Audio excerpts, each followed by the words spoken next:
on in. Stay close.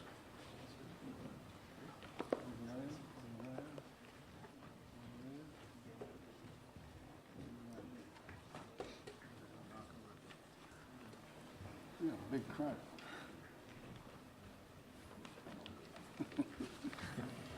Well, welcome back. We're glad to have with us and appreciate Holly May and Larissa Martin. Holly May is signing now. Chaplain Denny. Thank you, Governor. Sun Tzu and the Art of War said, plan for what is difficult while it's easy. So let's pray. Gracious God, you've given us the ability for sound judgment and wise decisions. As the storm heads our way, help us to exercise those abilities to prepare for what's to come. Help us to not let apathy or our experience of previous storms be our guide. Each storm is different, and we need to constantly be vigilant. I pray for safety over our citizens, as the citizens do all they can to prepare and keep themselves safe as well. Help us through this time ahead. And Lord, we ask your healing hand be upon our friends in Florida. Help heal them and their land. Amen. Amen. John Quirello, National Weather Service. Thank you, Governor. So forecast trends have become more concerning today in terms of potential impacts to South Carolina. Ian, currently located about 275 miles south of Charleston, is now forecast to intensify back to a hurricane as it lifts north in the Atlantic toward the South Carolina coast later today and tonight. The latest forecast from the National Hurricane Center indicates the potential for a South Carolina landfall during the day Friday along the central and northern portion of the coast, with Ian then shifting northward into the state through Friday evening while weakening. This could be the first hurricane to make landfall in South Carolina since Matthew in 2016. Hurricane warnings are currently in effect for the entire South Carolina coast, with tropical storm warnings extending well inland across the Midlands. Tropical storm force winds will develop later today into tonight along the coast, then spread inland through Friday morning. Wind gusts could reach 60 to 70 miles per hour along the coast and inland areas east of the forecast track, with many other areas in the central and eastern portion of the state possibly seeing gusts of 45 to 60 miles per hour at times. There is a risk right along portions of the central and northern South Carolina coast of hurricane force winds. These winds will result in downed trees and power lines, with some minor structural damage possible to things like roof, shingles, and vinyl siding, especially near the coast. It's important that people prepare for possible power outages as well. Perhaps most concerning is the increased threat of storm surge flooding. Storm surge warnings are now in effect for the entire South Carolina coast. Potential storm surge inundation is now forecast to be as high as 4 to 6 feet along the southern coast, 4 to 7 feet along parts of the Charleston County coast, and 3 to 5 feet in Georgetown and Horry counties. Should point out that if the forecast track shifts, that would change those values, with areas south of a potential landfall experiencing less in the way of storm surge flooding.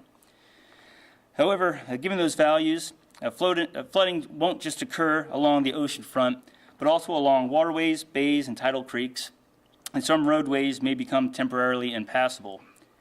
If you're in or around the tidal region, you should follow the advice of local officials and consider finding nearby higher ground. As for rainfall, torrential rainfall occurring within a short period of time could certainly result in flash flooding. Everyone's reminded that if you encounter a flooded roadway, to turn around, don't drown. Conditions should improve across the state late Friday night into Saturday as Ian weakens and lifts to the north. All of the local National Weather Service offices located in Charleston, Columbia, Greenville, Spartanburg, and Wilmington, North Carolina that serve the state are routinely briefing state, county, and local officials and decision makers, so be sure to follow their guidance. It's also important to assess your risk for any of these potential hazards and take the necessary precautions now to protect yourself and your property. Thank you. Thank you, John. Just to remind everyone, under my executive order, I have not ordered any closings, have not ordered any evacuations, nor lane reversals or state government closings. Now, your local governments may have advice, of course. They may close some county offices, but that will be, those decisions are left, of course, to the local level. And listening to the National Weather Service and Mr. Quirello, you know, there's some differences. Technically, a hurricane is a storm is not a hurricane until it's 74 miles an hour of sustained winds. And it's not a tropical storm until it's 40 or above.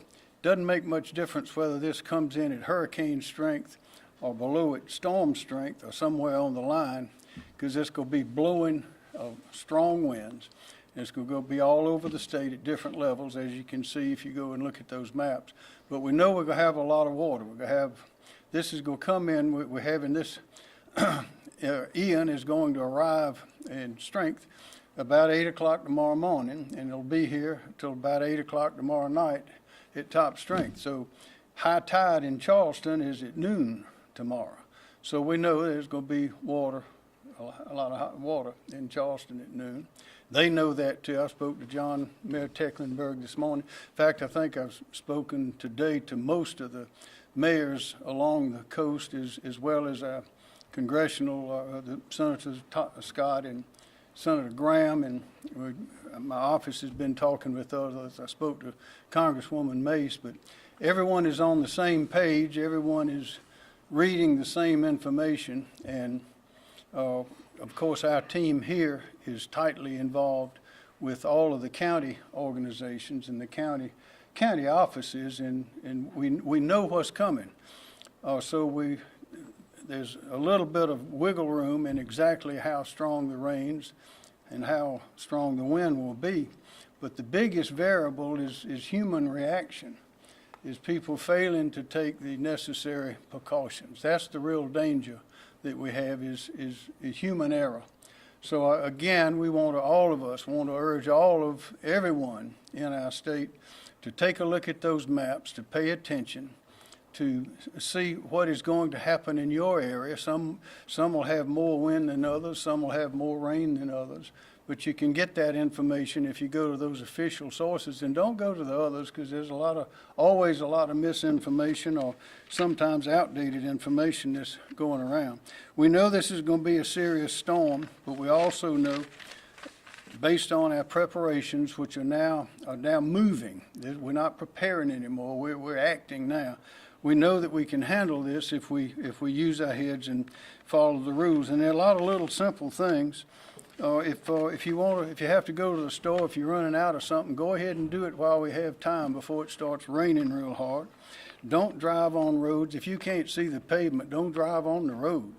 And remember, even on highways, that you get up to high speeds, everybody's heard of hydroplaning, where a car can be slipping on the water, and that's very, very dangerous. Be sure, call your family, call your loved ones, tell them where you're going to be. Let them know that, so they won't be worrying about you. And again, take care of your pets. Take all your whatever medications. If you have to leave home for a while, take everything you're going to need with you. Stay inside. If the wind's blowing, it could blow something right on you. You see it blowing the shingles off roofs. You also see it knocking down winds. Take items inside, loose items that might be blown around by the wind. Take those inside with you. Don't let those become projectiles on people. And I think we could be all right. I've spoken to Governor Cooper in North Carolina and Governor Kemp in Georgia, and we've also had communications with Governor DeSantis' office. And we're all ready to send whatever we need to wherever it needs to go if we don't need it ourselves. So this is really a remarkable full team effort. Everybody's involved. And of course, you are highly familiar with those of us who've been having these sessions with you day in and day out, and we'll continue to do that. But so again, we're prepared, but people, be careful. Be careful, be smart. Don't be a statistic, and we'll do just fine. Mr. Stinson. Kim Stinson, Director, South Carolina Emergency Management Division. The State Operations Center, where we're at right now, is currently staffed, and we'll move to a 24-hour operation tomorrow. Our priorities include support to counties and contingency planning for possible transportation, sheltering, supply, and equipment missions, as well as an active public information operation to keep citizens informed. We continue to have daily conference calls with county emergency managers to share information and identify any unmet needs. We currently have a few requests for sandbags and high water vehicles which are being filled, and then currently we have not received any reports of significant damage. Very much in line with what the governor's just said, we would ask everybody in finalizing their storm preparations, keep in mind several points. Residents in low-lying areas prone to flooding, particularly along the coast, should have a plan to move to higher ground if their homes become unsafe. And local agencies are opening emergency shelters based on the need and the storm conditions. And the shelter locations, when open, will be posted on our website at scemd.org and on our mobile app, the South Carolina Emergency Manager. Certainly be aware of flash flooding. If there's a possibility of a flash flood, move to higher ground. Don't wait to be told to do that. Take action. And certainly if time allows, prepare your home for a flood by moving essential items to an upper floor. Bring in outdoor furniture, disconnect electrical appliances, and be prepared to turn off gas, electricity, and water. And then certainly don't walk through moving water. 6 inches of moving water can make you fall and certainly could cause some serious problems, especially if it's moving water. Certainly, and the governor's already talked about this, do not drive into flooded areas. If floodwaters surround your car, you should abandon the car and move to higher ground if you can do that safely. You and your vehicle can easily be swept away. Certainly have ways to get emergency information, make that available. Examples include the NOAA weather radio, code red, notifications, wireless emergency alerts that you can get over your mobile phone and mobile devices. Make sure your devices have backup batteries and extra chargers. If there's a high wind or tornado warning is issued for your area, get indoors to a pre-designated location, such as a basement, storm cellar, or the lowest building level. And if there's no basement, go to the center of an interior room on the lowest level, away from corners, windows, doors, and outside walls. In a vehicle or mobile home, get out immediately and go to a more secure structure. If there's no shelter or structure nearby, lie flat in the nearest ditch and cover your head, and do not attempt to drive a tornado.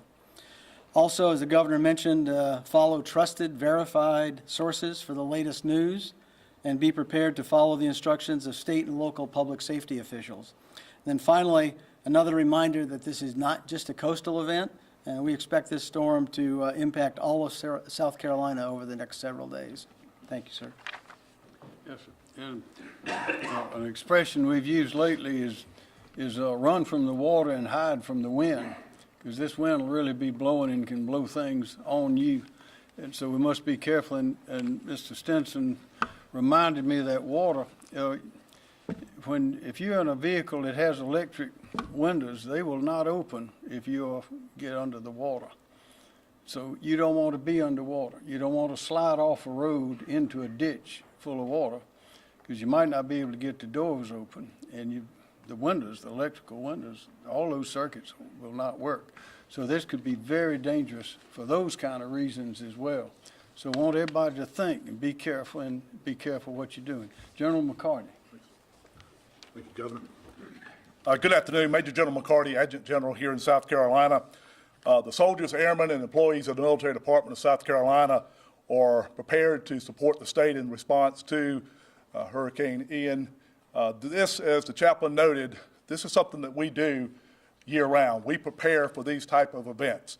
We're well poised at this point with equipment and personnel, and we're in the process of activating approximately 100 soldiers on state active duty. They will be assigned to the anticipated affected coastal counties. We will have what are commonly referred to as the high water vehicles to help if there's any localized flooding. If there's anyone that needs to be evacuated from those areas, we're prepared to do that. We have significant other assets and capabilities if those situations warrant. And as always, if we need additional assets, we can EMAC through the emergency management compact from other states, and we always have access to Title X assets if they're needed here in the state. We're not anticipating that at this time, but we are prepared for whatever situation may come. Thank you. Thank you, General. Nanette Edwards.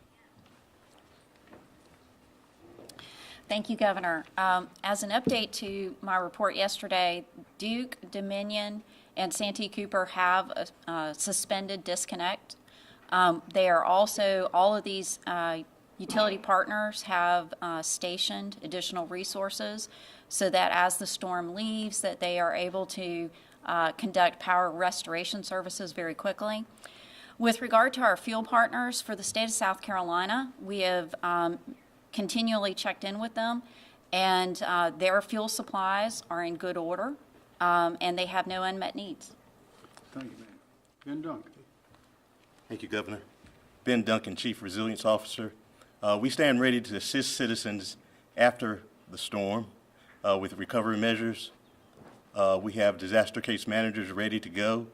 We have over 50 disaster case managers ready to help citizens with their unmet needs, whether it's food, water, clothing, or other measures that they need. We stand ready to assist them at any time. Thank you. Thank you. Secretary Hall. Thank you. Thank you, Governor. I'm Christy Hall, the Secretary of Transportation for the state of South Carolina. As the Governor mentioned, we completed all of our preliminary work today, including repositioning more than 100 employees down to the coastal areas to supplement the forces that we already have there in those areas to respond to the aftermath of the storm.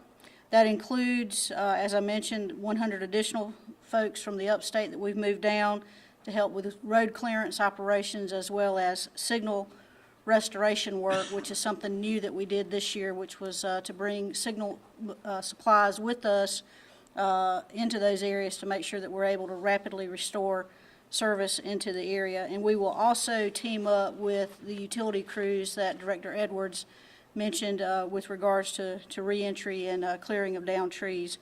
As the Governor and others have mentioned, we urge that folks really try to avoid travel tomorrow if at all possible, just due to the high winds and rains and other dangerous conditions that may exist on the roadways. We are expecting, as John Q. mentioned, some rain or some water to be over the roads at some point in time, especially at some of what we would refer to commonly as some of the known areas that flood frequently in the state. So just expect that. Also, as mentioned earlier, make sure that you're following the advice and guidance of local officials, including law enforcement personnel, with regards to either crossing of the high-level bridges or rerouting around areas where there may be floodwater. Thank you, Governor. Thank you, ma'am. Rob Woods. Thank you, Governor. Good afternoon. I'm Rob Woods. I'm the Director of the South Carolina Department of Public Safety. SCDPS and its state support agencies, that's the South Carolina Law Enforcement Division, South Carolina Department of Natural Resources, the South Carolina Department of Pardon, Parole, and Probation, and the South Carolina Department of Transportation, began enhanced traffic management operations at 3 p.m. today in the coastal region and will begin response operations at 6 p.m. in the Midlands and Upstate.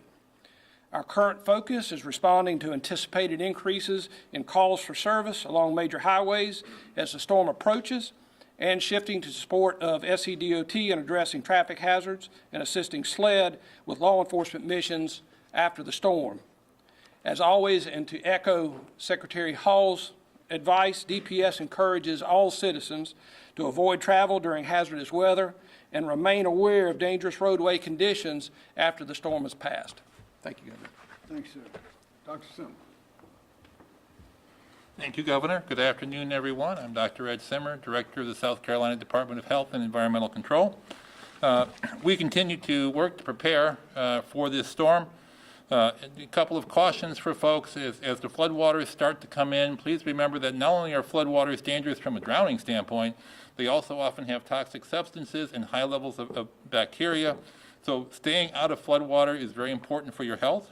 For that same reason, at sunset tonight, we are going to close all shellfish harvesting beds statewide until such time as we can show that the water is safe and the shellfish is safe to eat again. And that could be a couple of weeks, but all shellfish beds will be closed as of sunset tonight. We are continuing to work with our medical facilities in the coastal counties, which we think will have the greatest effect. We have 42 nursing homes, 126 assisted living facilities, and several hospitals. We're working very closely with all of them. They all are ready for this storm, but we have teams ready to respond on a moment's notice if any of them do have any challenges. We continue to work with our dam owners for the more than 2,000 dams that we regulate. We've lowered water levels on some of those dams, and we believe they are ready. We do not anticipate significant problems with the dams. So at this point, our goal is that no South Carolinian is physically harmed in this storm, and certainly no one is killed by this storm in South Carolina. I'm convinced that working together, we can achieve that goal.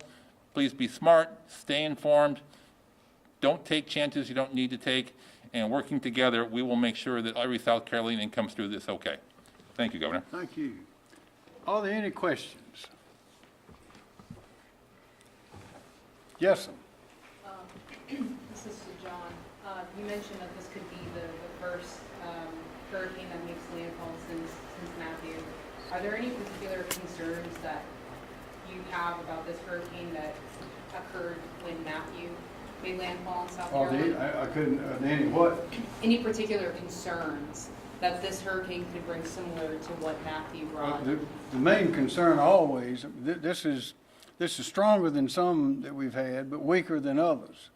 But the concern is always human error and people taking chances, people riding on the roads where they can't see the road, or trying to go out in a hurry to get medication or to take care of, or to do something that could have done before the rain and the wind were upon us, and doing it at the last minute. When hurricanes, whether it's a hurricane or tropical storm, you need to prepare. And that's this great team that we have here in South Carolina is fully prepared. We've prepared and gone through a lot of hurricanes and storms over the years. But it's always something that's unexpected that typically could have been avoided if people thought a little more. Now, if a huge hurricane comes in, it's going to do some damage. We can't stop Mother Nature, but we can take care of ourselves, and that's why we try to sound the alarm and ask people to be prepared. Yes, sir. For John, just when and where can we expect the worst of this tomorrow? Conditions will start deteriorating tonight as the tropical storm force winds start spreading in. The wind field around Ian is very large, so it's not just confined right to the center. So it's the radius of the wind is very large. So even well ahead of its approach, we're going to start seeing those tropical storm force winds develop. So conditions will deteriorate through the night tonight and tomorrow morning. We'll probably expect the worst conditions throughout the day tomorrow. In terms of rainfall could certainly begin along the coast, later today through tonight, and then it's going to spread inland as well. So the heavy rainfall threat, the flash flood threat begins tonight and will continue through tomorrow. The storm surge threat appears to be greatest probably right around the time of high tide tomorrow, which is late morning, early afternoon for a good portion of the coast. That's when we're most concerned about the storm surge inundation. And then the isolated tornado threat looks like would be late tonight into tomorrow. So that's the timing. These are a little bit faster than what we were discussing yesterday, so the arrival of those tropical storm force winds. And that's due to a faster forward motion of the storm and those larger expanding wind fields getting here a little bit sooner. So things are sped up just a little bit compared to what we were seeing yesterday. More questions? Yes, ma'am. For you or for Director Stenson, Charleston's mayor said he's nervous about some complacency given how the path has changed. Is that something that you all are concerned with as well, especially for coastal residents? We're always concerned about complacency. I spoke to Mayor Tecklenburg earlier today. We spoke at the last hurricane. Dr. Stinson. No, I understand that. It's a good question, and that's always an issue in terms of this sort of situation. But the messaging that's gone out over the last 72 hours has basically been the same thing. If you live in a low-lying area or along the coast, is that you need to consider moving to higher ground. The local emergency managers have been putting that out, the county administrators, the public information folks. So we're on the same page there. And so much of emergency management has to do with personal preparedness, the individuals and businesses. But at the end of the day, it's their decision. They've got to make that decision, and all we can do is inform that decision And that's, again, what we're doing here today. You know, I'll add to that, I've been in contact myself with about 14 or 15 of the mayors along the coast, and I know people here have been in touch with them and their offices as well as the county offices as well. And all of the official people are highly alert and prepared. We just want to, again, urge all the citizens to take care, because you can get hurt in a storm like this. Questions? Yes. General McCarty, can you tell us a little bit more about where assets have been positioned on the coast? Are you focused around some of these areas that storm surge could be the worst at? Yeah, we'll have in Charleston County, Dorchester, Beaufort, Berkeley, and normally we either initially stage at the local armory or at a facility designated by the county that will give us the ability to be flexible. And we can expand both in our capabilities in terms of response to other parts of the low country on the coastal plain as necessary. But those will be the initial sites that we will occupy. Are there any focuses like hospitals or some of these assisted living facilities that you guys maybe focus on? What we have done in the past is when, if emergency responders could not get into an area or someone needed to be evacuated from an area that was closed off due to high water, we're able to get in. Normally, we either our LMTVs or support local authorities who may have boats, but it's really kind of the last resort to try to move people out of these affected areas. Depending upon the storm, we'll certainly gauge, how much we may be needed, but it's more of a precautionary event versus what we know will happen. It's just more of a precautionary at this point. More questions? All right. Thank you very much.